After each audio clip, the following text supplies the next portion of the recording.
Frankenstein, if the creature had been beautiful. A what-if classic story. Chapter 1. The Night of the Work. It was nearly 2 in the morning when the thing on the table opened its eyes. Victor Frankenstein had not slept in 6 days. His candles had burned down to stubs, and the rain came against the high windows of the rented room in a steady, indifferent way as it had all month. He had stopped noticing the rain. He had stopped noticing most things. For 2 years he had bent every hour of his life toward this single moment, and now that it had come, he found he could not feel it. He only watched. The eyes that opened were gray, and they were clear and they moved. A man who has built something expects at the last to feel either triumph or horror. Victor felt neither. What he felt, looking down at the figure on the table, was a kind of arrest, the way a person stops on a road because something ahead of them is too bright to walk toward. He had assembled this body from the dead. He had chosen each part with the cold patience of a man who believed he was past being moved by anything. And yet the face that now turned slowly toward the candlelight was not the face he had expected to make. It was beautiful. He had not meant it to be. Beauty had not been the object. He had wanted only proportion, function, a frame that would hold life without rejecting it. But the proportions he had chosen for their soundness had arranged themselves in the living face into something he had no word for. The features were even and fine. The skin, which he had feared would be the worst of it, had taken on in the first moments of life a warmth that no corpse had ever shown him. The dark hair lay against the brow. The gray eyes found him and held him. For a long moment, neither of them moved. Victor had rehearsed this scene 100 times in his mind, and in every rehearsal he had run from it. He had imagined recoiling, fleeing down the stairs, leaving the thing he had made alone in the dark to fend for itself. He had even, in his exhaustion, half hoped for an outcome ugly enough to release him from his own work. A monster he could have abandoned. A monster would have given him permission. But there was nothing here to flee from. There was only this quiet, perfect face, watching him with what looked impossibly like patience. "Can you understand me?" Victor said. His voice was strange in the room. He had not spoken aloud in days. The creature did not answer. It only went on looking at him, and then its gaze moved slowly, with great care, to its own hand, which it lifted from the table and turned in the light. It studied the hand the way a man studies a letter he has been waiting for. The fingers opened and closed. The gray eyes returned to Victor. And Victor, who had spent 2 years preparing to be the master of this moment, understood with a small cold drop in his chest that he had prepared for the wrong thing entirely. He had built something that would be loved. He did not know yet why that frightened him more than a monster would have. He only knew that it did. A monster would have been his to control, or to destroy, or to mourn. A monster would have belonged to him by the simple fact that no one else would want it. But a beautiful thing belongs to everyone who sees it, and to no one, least of all to the man who made it. He stepped back from the table. The creature watched him go. It did not reach for him. It did not cry out. It only tilted its head a little, as if filing the gesture away, and Victor had the sudden, absurd sensation of being the one who had been examined and found wanting. He went to the window and stood with his back to the table, looking out at the wet street and the few lamps still burning along it.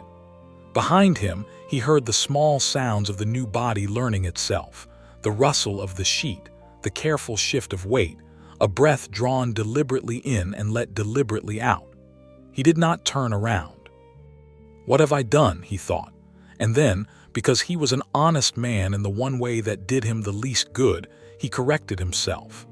The question was not what he had done. He knew what he had done. The question was what would be done with it by the world, by all the eyes that had not yet seen this face and would not be able to look away once they had. By morning, the rain had stopped.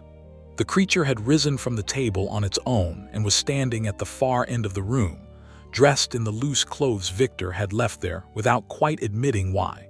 And when the gray light came through the window and fell across that face, Victor saw what the candle had only suggested. He saw that he would not be able to keep it hidden. And he saw, with the particular dread of a man who has gotten exactly what he asked for, that no one who looked at it would ever ask where it had come from. Beautiful things are not made to explain themselves. That was the first mercy the world would show his creation, and the first cruelty, and for a long time the creature would not be able to tell the two apart. Neither at that hour could Victor. Chapter 2: What the World Does with a Beautiful Thing. The first person to see the creature, other than its maker, was a woman selling bread. Victor had not intended to let it out.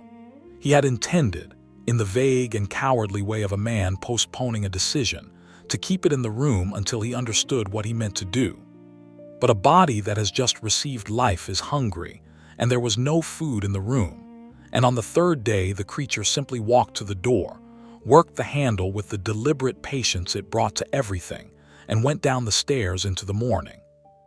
Victor followed it because he did not know what else to do. The street was a poor one, crowded and wet, and full of people who had no time for one another. Victor had walked it 100 times without anyone meeting his eye. He braced himself as they stepped out into it for the thing he had read about in his fears, the shouting, the recoil, the stones. He had prepared apologies. He had prepared a lie about a sick relative. What happened was that the street went quiet. It did not go quiet all at once. It went quiet in a spreading way, the way water stills when something is set gently onto it. A man stopped with a barrow half-turned. Two women broke off their argument. The bread seller, who had been calling her prices in a flat, tired voice, let the call die in her throat. And every face, one after another, turned toward the creature and stayed there. The creature stopped walking. It looked back at the faces looking at it. It did not understand yet what it was seeing. Victor did.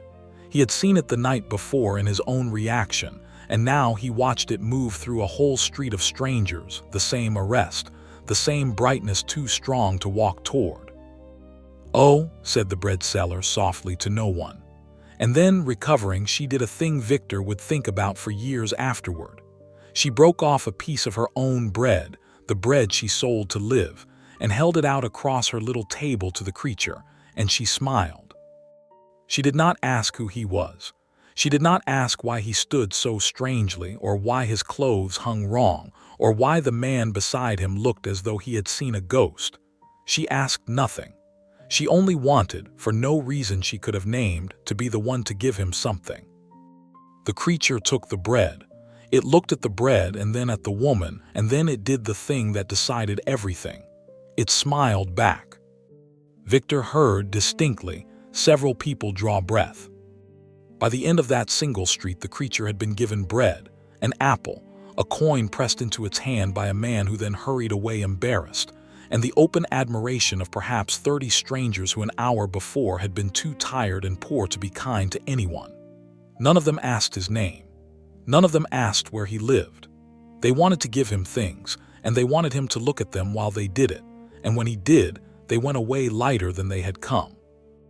This, Victor understood, was how the world treats a beautiful thing. It does not interrogate it. It feeds it, and it asks, in return, only the one thing the creature did not yet know it was giving, which was the pleasure of having been near it. He took the creature home. That night, sitting across the small room from the figure he had made, Victor tried for the first time to speak to it as to a person. "You will need a name," he said. The creature watched him. Over the past days, it had begun to make sounds, to shape the beginnings of words, learning with a quickness that unsettled him as much as the face did. It was not slow. Whatever else it was not slow. "They will want to know your name," Victor said. "They will not ask where you came from. I have seen that now. But they will ask your name because a name is a thing they can take away with them." "Adam," the creature said. Victor was silent. He had not taught it that word. It had read it then in one of the books Victor had left lying about, the books Victor had used to teach it letters without quite meaning to teach it ideas. The first man, the made man, the one who was given a garden and then, in time, given the door out of it. "No," Victor said, more sharply than he meant to. Not that. The gray eyes did not waver. Then what? And Victor found he had no answer, because to give the thing a name of his own choosing was to claim it, and to claim it was to be responsible for it, and he was already in the deepest and most secret part of himself, preparing not to be. "We will decide later," he said. They did not decide later.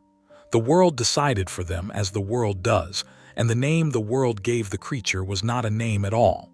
It was an adjective. The beautiful one, that lovely boy, have you seen him? By the time the creature had a name, it no longer needed one, because no one who spoke of it was interested in anything so small as who it was. They were interested in what it was, and what it was could be summed up in a single word, and that word was enough for them, and it would never once be enough for him. Chapter 3: The Salons. It took less than a season for the creature to be carried up out of the poor streets and into the lit rooms of people who had never set foot in them. This is the second thing the world does with a beautiful thing. Having found it, the world cannot bear to leave it where it lies. A man named de Rouville, who collected paintings and musicians and anything else that made his guests envy him, heard of the creature from his coachman, went to look at it out of idle curiosity, and within the hour had invited it to his house. He did not invite Victor. He did not think to. Victor, by then, had become merely the man who happened to be standing near the creature, an attendant of unclear function, and de Rouville's eyes had passed over him the way one's eyes pass over a coat stand. The creature went. Victor, after standing alone in the street for some time, followed. The de Rouville house was warm and gold and full of people who had eaten well. When the creature entered, the same silence fell that had fallen in the bread street, except that here the people were richer, and so the silence lasted longer, because they had been taught that to stare was vulgar and they could not help themselves, and the war between the two showed on every face. Then a woman laughed too loudly to cover her own staring, and the room came back to life, and they surrounded him. They asked him nothing of consequence. They asked whether he danced and whether he had been to Italy and whether he did not find the season tedious, and they did not wait for his answers because his answers were not the point. They put glasses in his hand. They touched his sleeve. They arranged themselves near him so that they might be seen to be near him, and a young woman played the piano badly in his direction, and an old man told him a long story about a horse, and through all of it, the creature sat very still and watched them with its clear gray eyes and said almost nothing. And they loved it for that too. They decided his silence was depth. They decided that a face like that must have a soul to match, and they filled in the soul themselves, each of them, with whatever they most wanted to find, so that by the end of the evening every person in the room had fallen a little in love with a different creature, none of which existed, all of which they had invented and hung upon the same beautiful frame. Victor watched from the edge of the room. He drank de Rouville's wine because no one stopped him, and he watched the thing he had made being loved by a roomful of strangers for qualities it did not possess, and he felt, to his own disgust, the first stirrings of something he could only call jealousy, though of whom or of what he could not have said. Late in the evening the creature found him at the edge of the room. It had slipped away from its admirers, who let it go reluctantly, already telling each other stories about it. "They are happy," the creature said. It had grown fluent now. Its voice was low and even and gave nothing away. "When they look at me, they are happy. I have watched it. A man comes into the room tired and angry, and he sees me and the anger goes out of his face. Why is that?" Victor turned his glass in his hand. "Because you are beautiful," he said. "Yes, you have said this, but I do not understand what it does for them. I have done nothing for that man. I do not know his name. He does not know mine. Yet he leaves the room lighter, and he believes I have given him something." You have given him the sight of you." The creature considered this with the patience it brought to everything. "Then I am a window," it said at last. "He looks through me at something he wants, and he is glad, and he thinks he is glad of me. But I am only the glass. He does not see the glass. No one sees the glass." Victor said nothing. There was nothing to say because the creature was right, and they both knew it, and the creature had arrived at the truth of its own situation faster and more clearly than Victor had managed in all his years of making it. "I would like," the creature said slowly, as if testing whether the want was permitted, "for one person to ask me a question and wait for the answer." It looked at Victor when it said this. It was, Victor understood, asking him. It was offering him the chance to be the one. And Victor, who had built this creature with his own hands and named it nothing and brought it into a world that wanted only its face, looked back at the most beautiful thing he had ever seen and felt himself wanting more than anything to be somewhere else. "It is late," Victor said. "We should go." The creature was quiet for a moment. Then it nodded once, filing the answer away as it filed everything away, and it did not ask again. Not that night. Not in the end of Victor at all. Chapter 4: The Uses of Beauty. A beautiful thing, once the world has found it and lifted it up, does not stay still in the lit rooms. It is put to use.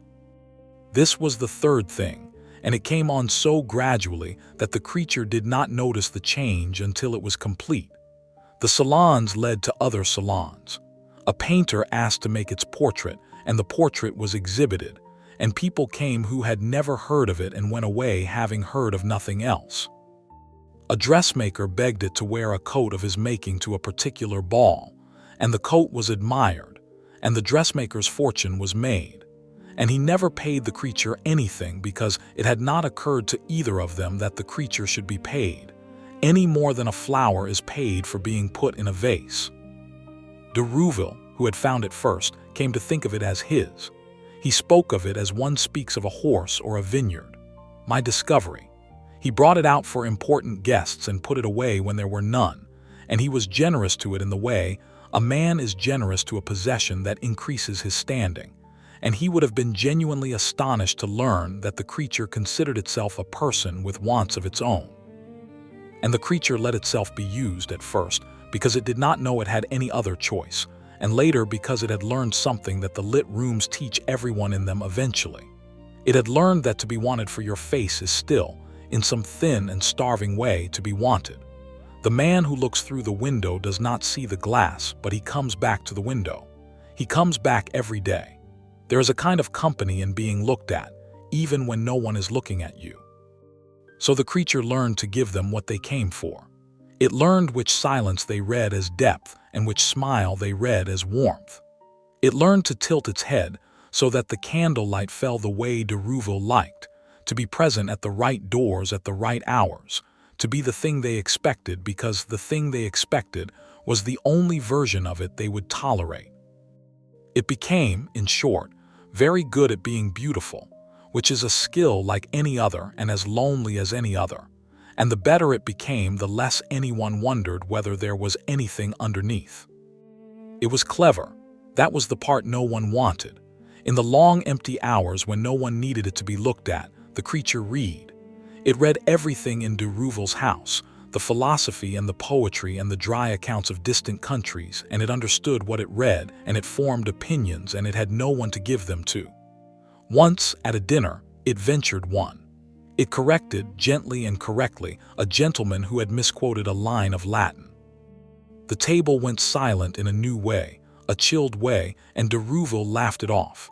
And afterward in the carriage, de Rouville told it, not unkindly, that it should not do that again. "They do not like it," de Rouville said. "It spoils things. A man wants to look at you and feel at ease. He does not want to be made to feel a fool by a face. Let them think what they like of you. It is easier. It is kinder even to them." He patted the creature's hand. "Just be as you are. That is all anyone wants of you. It is the easiest thing in the world, surely, to simply be as you are." The creature looked out of the carriage window at the dark passing streets and did not say what it was thinking, which was that being as it was had nothing to do with any of this, and that the easiest thing in the world was being asked of it precisely, because no one would ever know whether it had done it or not. Somewhere in the city, in a smaller and meaner set of rooms, Victor was drinking. He had not abandoned the creature, not formally, not in a way he would have to admit to. He still came sometimes to the houses where it was shown. He stood at the edges of the rooms as he had at the first, and he watched, and he drank, and he told himself that he was watching over his creation, when what he was doing was something closer to the way a man cannot stop pressing a sore tooth. He had made the loveliest thing in the world, and it had cost him nothing but his peace, and he could neither claim it nor leave it. And so he hovered at the edges of its life like the one guest no one has invited, and no one has the heart to turn away. The creature always knew when he was there. It would find him at some point in the evening with its eyes across the crowded gold room and hold his gaze for a moment, and Victor would feel the old question in that look, the one from the de Rouville house, will you be the one? And he would look away first, every time. He always looked away first. Chapter 5: The Asking. It was in the 3rd year that the creature came to Victor and asked him for the only thing it had ever asked for. By then the creature had every appearance of a fortunate life. It went where it pleased or where it was wanted, which it had learned were the same thing. It wore fine clothes that other men paid for the privilege of giving it.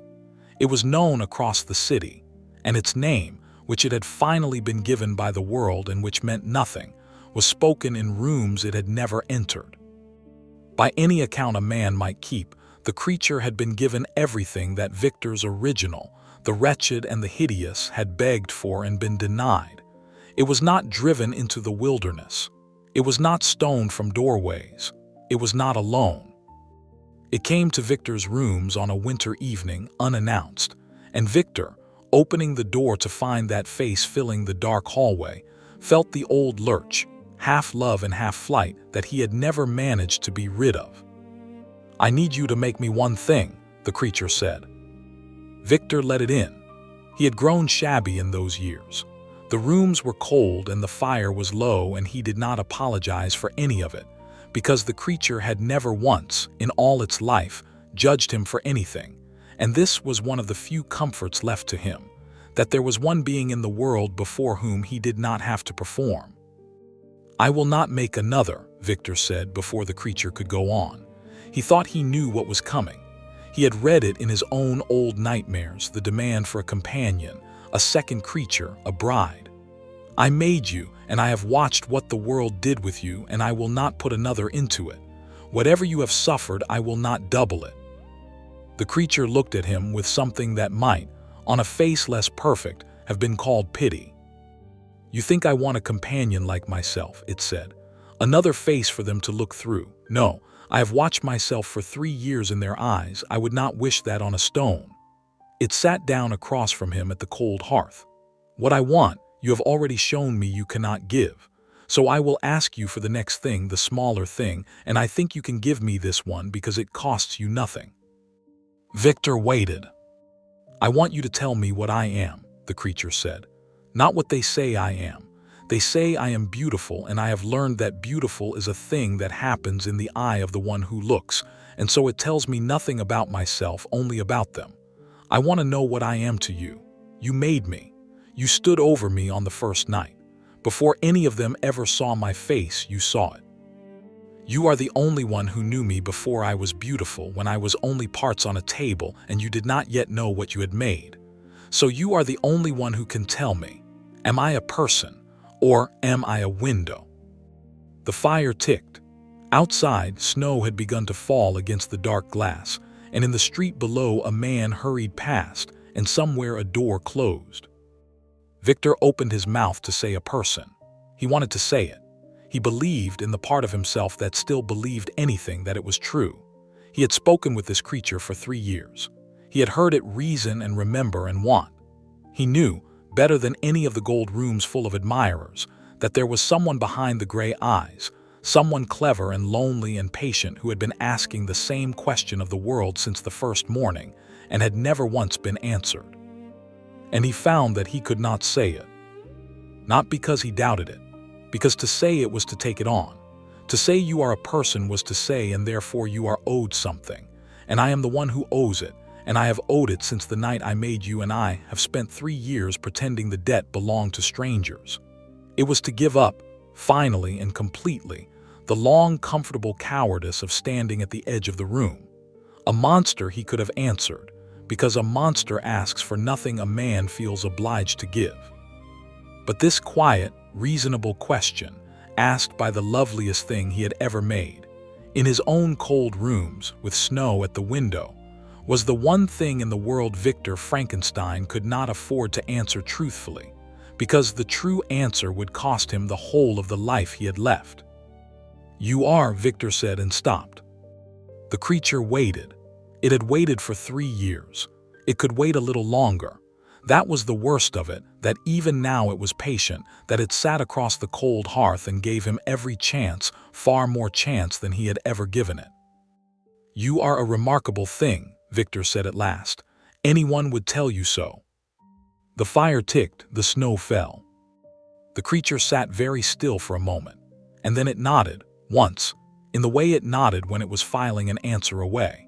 And Victor understood that he had given it the only answer he was capable of, and that it was the same answer the world had been giving it all along, dressed in different words, and that the creature had known he would give it and had come anyway to be certain, to close the last door itself rather than leave it standing open to torment it.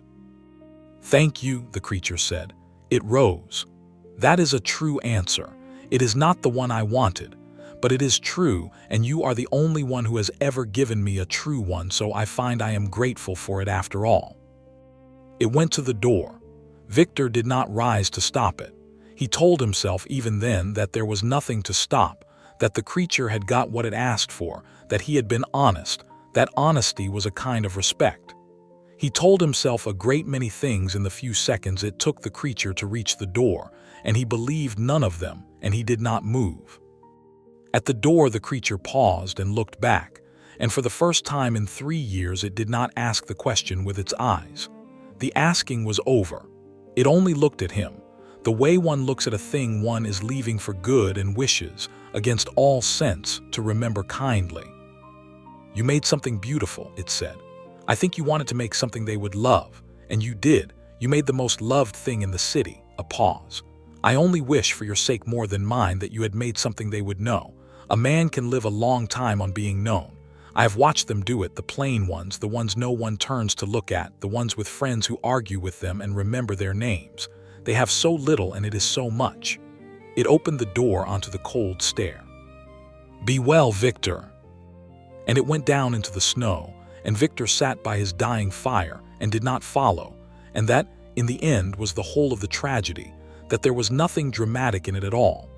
No pursuit across the ice. No vengeance. No monster at the foot of the bed. Only a man who had made a beautiful thing and could not bring himself to know it, and let it walk out into the snow because knowing it would have asked of him the one thing he had never had to give. Chapter 6. The City After. The creature did not die. That was perhaps the cruelest turn of all, that there was no grand ending waiting for it, no ice floe, no funeral pyre, no release. It simply went on. It left de Rouvel's circle, and de Rouvel was annoyed for a season and then found a soprano to be annoyed about instead, and the gold rooms closed over the creature's absence the way water closes over a stone. Within a year, when its name came up, people had to be reminded who was meant. The beautiful one, you remember. Whatever became of him? And no one knew, and no one, in truth, much wondered, because there was always a new beautiful one, and the lit rooms cannot bear an empty place at the center of them for long. The creature went on living because it did not know how to stop, and because a body made to hold life holds it stubbornly. It left the city.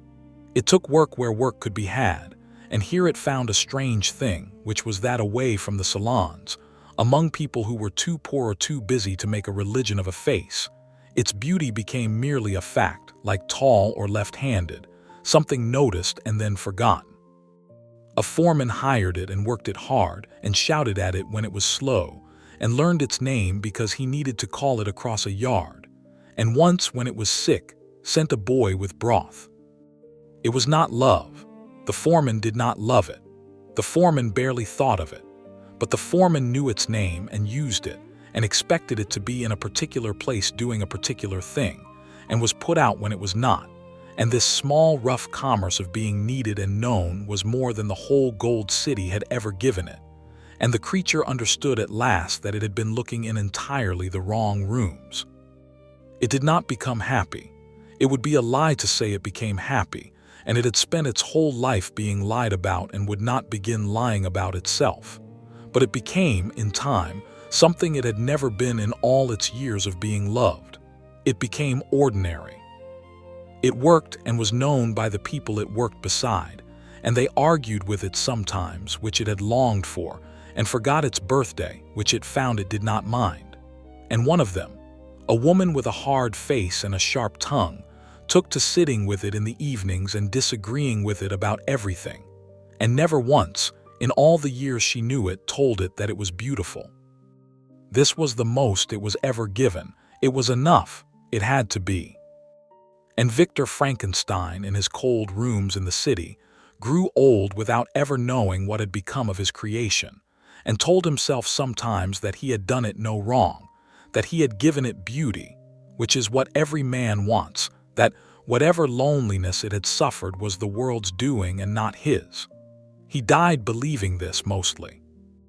Only at the very end, in the long, clear hour that sometimes comes to the dying, did he let himself remember the cold hearth and the snow and the patient gray eyes asking him the one question, and the way he had looked away, as he had always looked away, and he understood for the space of a single breath that he had made the most beautiful thing in the world, and that the only ugly thing in the whole story had been his own failure to answer it.